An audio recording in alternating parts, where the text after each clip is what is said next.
¿Por qué al saltar desde cierta altura al piso, intuitivamente flexionamos las rodillas? ¿Por qué los deportistas de artes marciales son capaces de romper tablillas o tabiques con un golpe de mano? Este tipo de experiencias pueden ser explicadas con base en la relación entre el impulso y la cantidad de movimiento.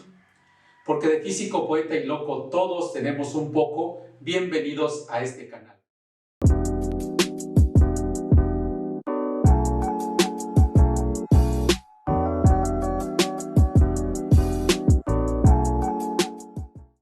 Hoy hablaremos de la ley de conservación de la cantidad de movimiento. Bien, ya hemos hablado de este tema y empezamos recordando que la cantidad de movimiento es una cantidad vectorial que se obtiene del producto entre la masa de un cuerpo y su velocidad. Y bueno, pues ya comentamos que ya sabemos que la velocidad es una cantidad vectorial, la masa es una cantidad escalar y por lo tanto la cantidad de movimiento es una cantidad vectorial, como ya fue comentado. Y recordamos que las unidades de la cantidad de movimiento son kilogramos metros sobre segundo. Sabemos que el vector cantidad de movimiento tiene la misma dirección que el vector velocidad, y de esta expresión también deducimos que la cantidad de movimiento es directamente proporcional a la masa y la cantidad de movimiento es directamente proporcional a la velocidad o rapidez del cuerpo, de tal manera que si tenemos dos cuerpos de la misma masa, imaginemos dos autos iguales que se mueven con distintas velocidades, entonces la cantidad de movimiento es directamente proporcional a esa velocidad, y entonces el auto que tenga más velocidad pues tiene de forma proporcional mayor cantidad de movimiento. Y si tenemos dos cuerpos de diferente masa, imaginemos un auto y una camioneta moviéndose a la misma velocidad, la camioneta tiene mayor cantidad de movimiento porque tiene mayor masa. Veamos ahora el impulso. Recordemos el concepto de impulso, que es el producto entre la fuerza aplicada a un cuerpo y el tiempo de aplicación que se tiene. Entonces, esta es la expresión. El tiempo es una cantidad escalar, la fuerza es una cantidad vectorial, de tal manera que el impulso es una cantidad vectorial, como está indicado de acuerdo a estas flechitas. Entonces tenemos que el impulso es directamente proporcional a la fuerza y es directamente proporcional también al tiempo. A mayor tiempo de aplicación, mayor impulso de manera proporcional, y a mayor fuerza, pues también tenemos mayor impulso. Y también ya hemos visto que la relación entre impulso y cantidad de movimiento está dada por esta expresión, y dijimos también que esta es una forma alternativa de expresar la segunda ley de Newton, y que nos dice que si nosotros aplicamos un impulso a un cuerpo, con ese impulso le producimos una variación o un incremento en su cantidad de movimiento. Y también cuando hay una variación en la cantidad de movimiento de un cuerpo, esa variación tiene asociado un determinado impulso.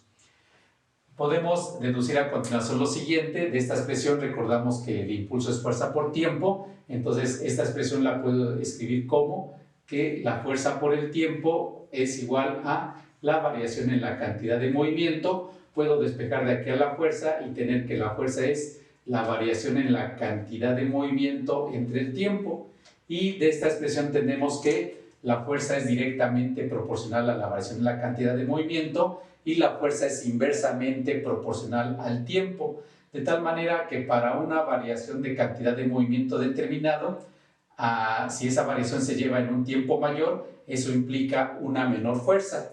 Y si esa variación en la cantidad de movimiento se lleva a cabo en un tiempo pequeño, entonces eso implica una fuerza grande. Y con esto podemos explicar las situaciones que comentábamos al principio. Cuando saltamos desde cierta altura hacia el piso, decíamos que de manera intuitiva flexionamos las rodillas. Esta operación la hacemos y eso tiene la implicación de que estamos aumentando el tiempo en el cual nuestra cantidad de movimiento cambia. Cuando saltamos, estamos a punto de chocar con el suelo, tenemos una cierta cantidad de movimiento y al final la cantidad de movimiento va a ser cero cuando nos detengamos. Entonces, repito, flexionamos las rodillas para aumentar el tiempo en el cual se produce esa variación en la cantidad de movimiento, y eso tiene una implicación de tener una fuerza menor que no daña a nuestra estructura, digamos, a nuestros huesos o en particular a nuestras rodillas. Si saltáramos y pusiéramos las rodillas rígidas,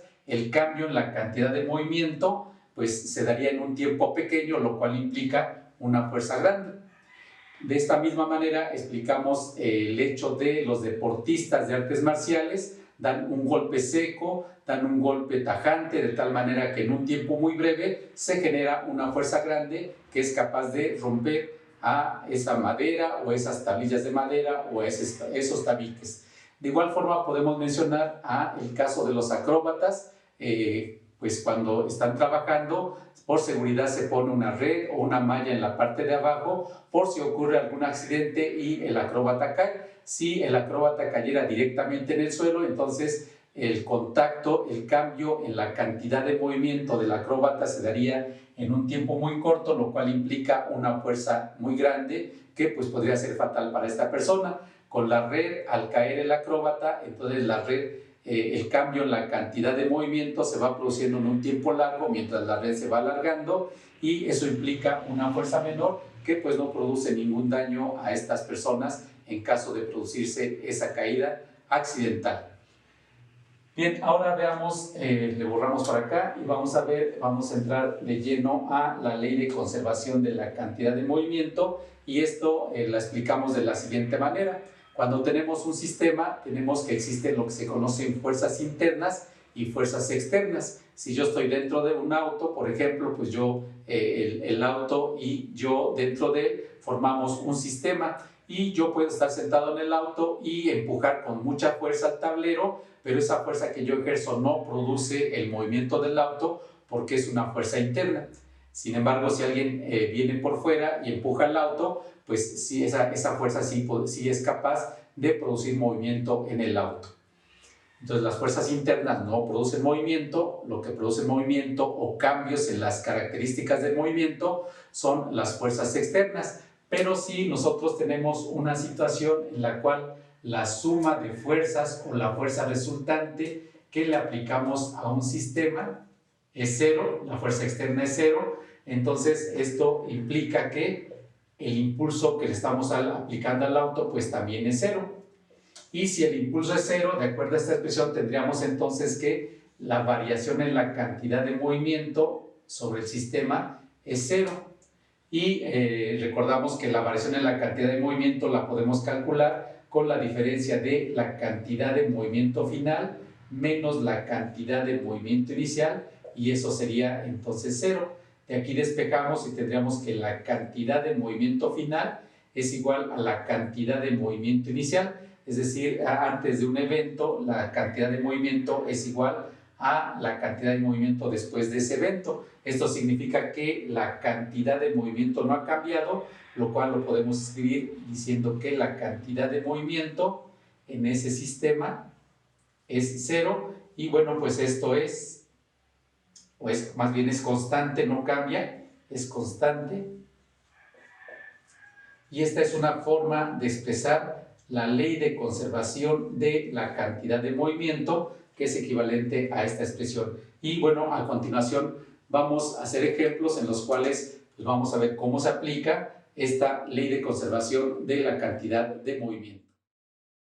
Bien, empecemos con un primer ejemplo que dice que una persona de 730.1 Newton salta desde una canoa inmóvil de 45 kilogramos.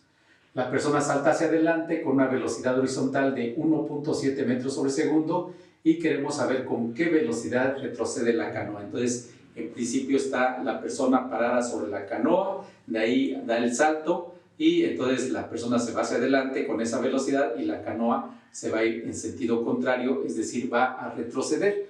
Entonces empezamos con nuestros datos. Tenemos este dato que es el peso de la persona. El peso de la persona le puedo poner así, que es de 730.1 Newton. Y tenemos que nos dan la masa, de la canoa, que la puedo poner así, que es de 45 kilogramos. y tenemos que la velocidad de la persona es de 1.7 metros sobre segundo. Los voy a cambiar los datos aquí. Aquí pongo la masa de la canoa, 45 kilogramos, y aquí arriba pues ponemos el dato de la velocidad con la que la persona se está moviendo hacia adelante. Le ponemos velocidad de la persona igual a 1.7 metros sobre segundo y queremos conocer la velocidad de la canoa. Esos son nuestros datos y bueno, pues para calcular la cantidad de movimiento necesitamos la masa. Este es el peso de la persona, pero podemos obtener la masa porque sabemos que el peso es la masa por la aceleración de la gravedad. De aquí despejamos a la masa y sería que la masa es el peso sobre la aceleración de la gravedad. Entonces la masa de la persona, para usar la misma notación, es el peso de la persona entre G. Y entonces tenemos que sustituimos 730.1 newton entre G, que ya sabemos que vale 9.8 metros sobre segundo al cuadrado, y esto nos da la masa de la persona. Hacemos esa división y obtenemos 74.5 kilogramos. La persona tiene una masa de 74.5 kilogramos. Y bueno, entonces aquí tenemos un evento que es que inicialmente estaba la persona sobre la canoa, ambos en reposo, y de ahí salta. Después del salto, pues la persona tiene su velocidad y la canoa tiene su velocidad. Entonces tendríamos que la cantidad de movimiento total antes del salto, lo podemos abreviar así. Cantidad de movimiento total antes del salto es igual a la cantidad de movimiento total después del salto. Lo podemos escribir así.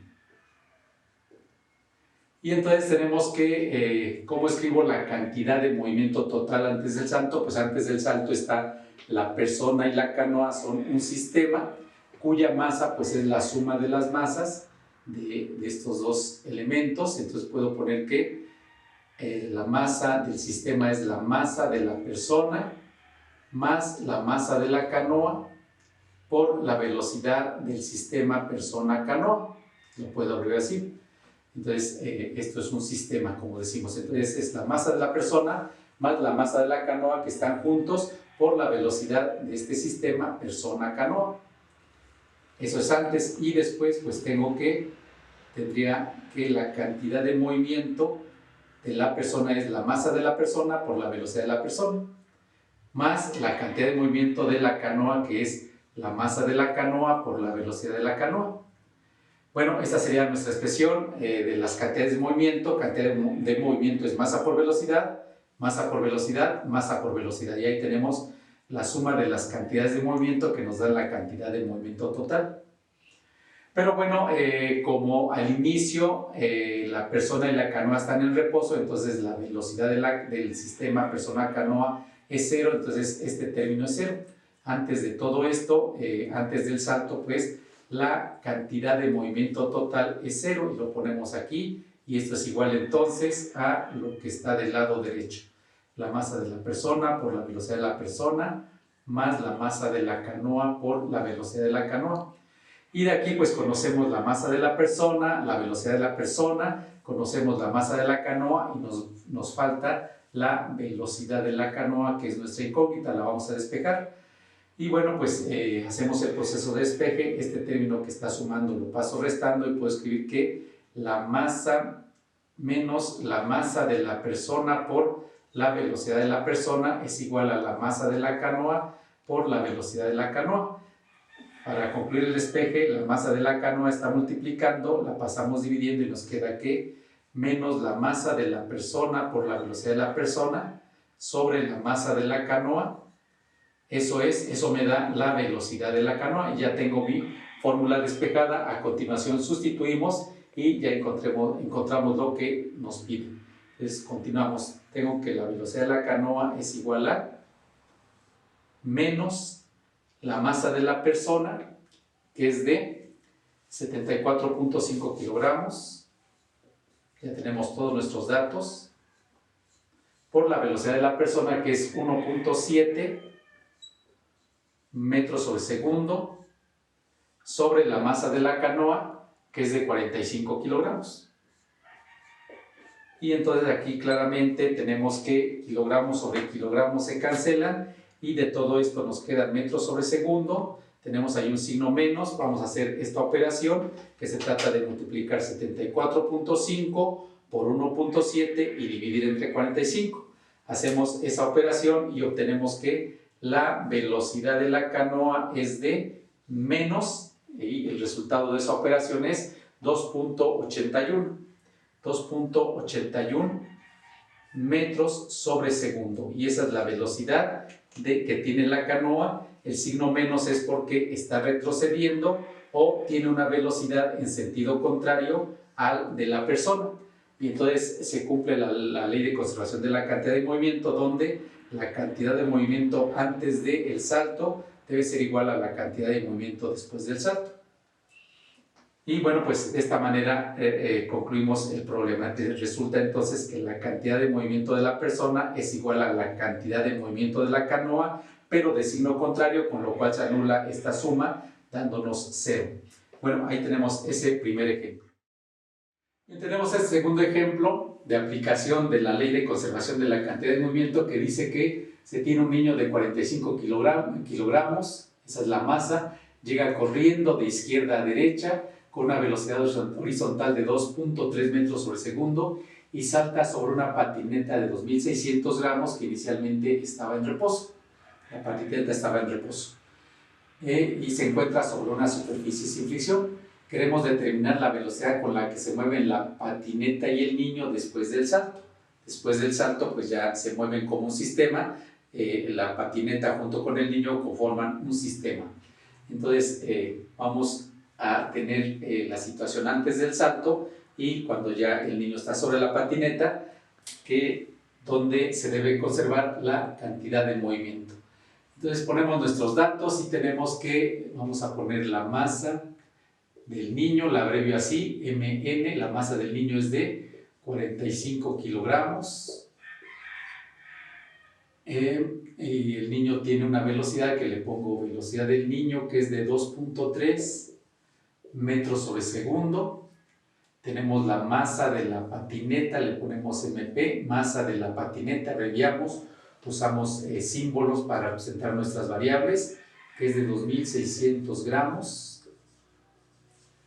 Y como la patineta está en reposo, tenemos que la velocidad de la patineta antes del salto pues es 0. Aquí vamos a convertir los gramos a kilogramos. 2.600 gramos pues equivale a 2.6 kilogramos, porque recordamos que cada kilogramo contiene 1000 gramos. Esos son nuestros datos y queremos conocer la velocidad con la que se mueve el sistema niño-patineta después del salto, una vez que el niño está sobre la patineta. Esa es nuestra incógnita. Bueno, entonces tenemos que la ley de conservación de la cantidad de movimiento nos dice que la cantidad de movimiento total antes del salto del niño sobre la patineta debe ser igual a la cantidad de movimiento total después del salto. Y lo ponemos así. Bueno, antes del salto, entonces tenemos que hay dos cantidades de movimiento, que es la cantidad de movimiento del niño, que lo pongo así, y tenemos la cantidad de movimiento de la patineta, que la pongo así. Esto es antes de que el niño esté sobre la patineta. Tenemos, repito, dos cantidades de movimiento, la cantidad de movimiento del niño y la cantidad de movimiento de la patineta. La sumo y esa me da la cantidad de movimiento total del sistema antes de. Y después del salto, pues ya tenemos que el niño está sobre la patineta, se conforman en un sistema, y entonces tenemos que, después vamos a tener que la cantidad de movimiento total, pues es la cantidad de movimiento del sistema niño-patineta. Están juntos, moviéndose juntos. Y entonces, ¿cómo calculo la cantidad de movimiento del niño? Pues es la masa del niño por la velocidad del niño. ¿Cómo calculo la cantidad de movimiento de la patineta? Pues es la masa de la patineta por la velocidad de la patineta. ¿Y cómo calculo la cantidad de movimiento del sistema niño-patineta? Pues están juntos, por lo tanto sus masas se suman y tendríamos que la masa total de ese sistema sería la masa del niño más la masa de la patineta por la velocidad con la que se mueven, es una velocidad común, que es lo que llamamos aquí velocidad del sistema niño-patineta y que lo estamos abreviando así. Bueno, pero aquí vemos otro detalle. Dijimos que la patineta estaba en reposo, por lo tanto su velocidad es cero, de tal manera que este producto pues es cero y no cuenta. La cantidad de movimiento de la patineta es cero antes de que esté el niño sobre ella, y entonces este término ya lo podemos omitir y esta expresión se simplifica un poco. Si no fuera cero, pues tendríamos que seguirlo arrastrando, pero en este caso nuestra expresión quedaría así. Tenemos que la masa del niño por la velocidad del niño, este término ya lo omitimos, es igual a la masa del niño más la masa de la patineta por la velocidad del sistema niño-patineta. Y de aquí pues conocemos todo excepto la velocidad del niño-patineta, la despejamos. Y para eso este término que está sumando, el que está multiplicando, pasa dividiendo y nos queda de la siguiente manera. Pero ¿están de acuerdo que tendríamos que la velocidad del sistema niño-patineta es igual a la masa del niño por la velocidad del niño entre la masa del niño más la masa de la patineta, y esta es la expresión que nos da la solución? A continuación pues ya es de hacer operaciones, sustituimos valores y tendríamos lo siguiente. Tenemos que la velocidad que buscamos es igual a, tenemos que la masa del niño son 45 kilogramos, la velocidad del niño es 2.3 metros sobre segundo, y la masa del niño pues otra vez son 45 kilogramos, más la masa de la patineta que son 2.6 kilogramos. Hay que hacer operaciones, lo cual pues ya es muy sencillo. Arriba tenemos una multiplicación de 45 por 2.3 y eso nos da 103.5. Tenemos ahí 103.5 kilogramos metros sobre segundo. Y abajo pues es una suma, 45 más 2.6 me da 47.6 kilogramos. De ahí vamos a cancelar los kilogramos y nos quedan metros sobre segundo. Entonces tenemos que dividir 103.5 entre 47.6 y nos da 2.17. Entonces tenemos que la velocidad del sistema niño-patineta, la velocidad con la que se mueve el niño sobre la patineta, es 2.17 metros sobre segundo, y ya aplicamos la ley de conservación de la cantidad de movimiento para encontrar esta velocidad. Bien, de esta manera concluimos el ejemplo y pues a continuación te proponemos que resuelvas el siguiente problema en base a lo que ya hemos visto, y que dice lo siguiente: una bala de 25 gramos es disparada por un rifle de 5.4 kilogramos. Si la bala sale con una velocidad de 2.952 kilómetros sobre hora, queremos determinar la velocidad con la cual retrocede el rifle. Adelante, pausa el video, resuelve el problema y a continuación corroboramos con la solución que aquí daremos. Bien, demos solución a este problema, a este reto, y ponemos nuestros datos. Entonces podemos escribir que la masa de la bala la representamos así. Masa de la bala es de 25 gramos. Tenemos también que la masa del rifle, que lo abrevio así, es de 5.4 kilogramos. Tenemos que la velocidad con la que sale disparada la bala es de 2.952 kilómetros sobre hora, y nos piden la velocidad de retroceso del rifle. Esos son nuestros datos. Bien, entonces para continuar tenemos que convertir la masa, pues debemos trabajar en el sistema internacional y convertimos los 25 gramos a kilogramos, dividiendo entre 1000. Entonces tenemos que 25 gramos equivale a 0.025 kilogramos. Ya hicimos esa conversión de gramos a kilogramos. Y a continuación convertimos los 2.952 kilómetros sobre hora a metros sobre segundo y obtenemos el valor de 820. Entonces esto equivale, ustedes lo pueden corroborar, que esto equivale a 820 metros sobre segundo, que es la velocidad con la que sale disparada la bala. Y queremos la velocidad del retroceso del rifle, entonces tenemos que la cantidad de movimiento total antes del disparo debe ser igual a la cantidad de movimiento total después del disparo.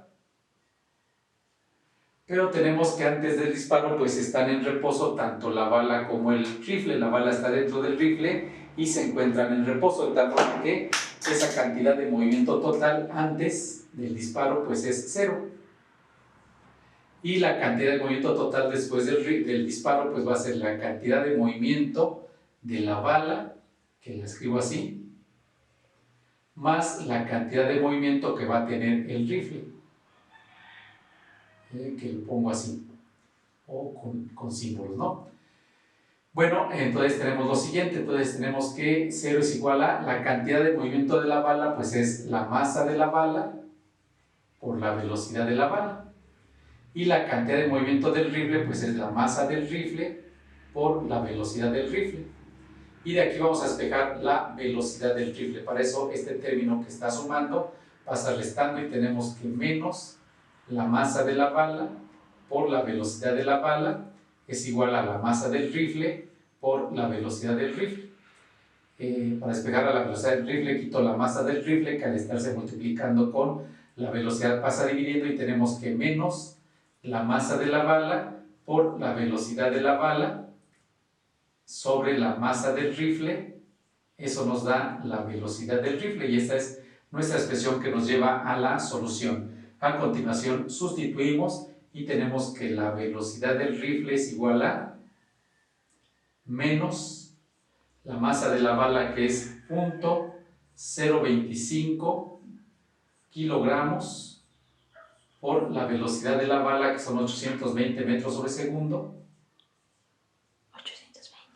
820, gracias. Son 820 metros sobre segundo sobre la masa del rifle, que son 5.4 kilogramos. Desde aquí se cancelan los kilogramos, hay que hacer esa operación. Se cancelan los kilogramos y nos van a quedar metros sobre segundo. Y entonces hay que multiplicar 0.025 por 820 y dividir entre 5.4 y obtenemos el valor siguiente. Tenemos que la velocidad del rifle es menos y el resultado es 3.8 o 3.80 metros sobre segundo. 3.80 metros sobre segundo y esa es la velocidad que buscábamos. El signo menos es porque pues, el rifle está retrocediendo precisamente o se mueve en sentido contrario a la bala.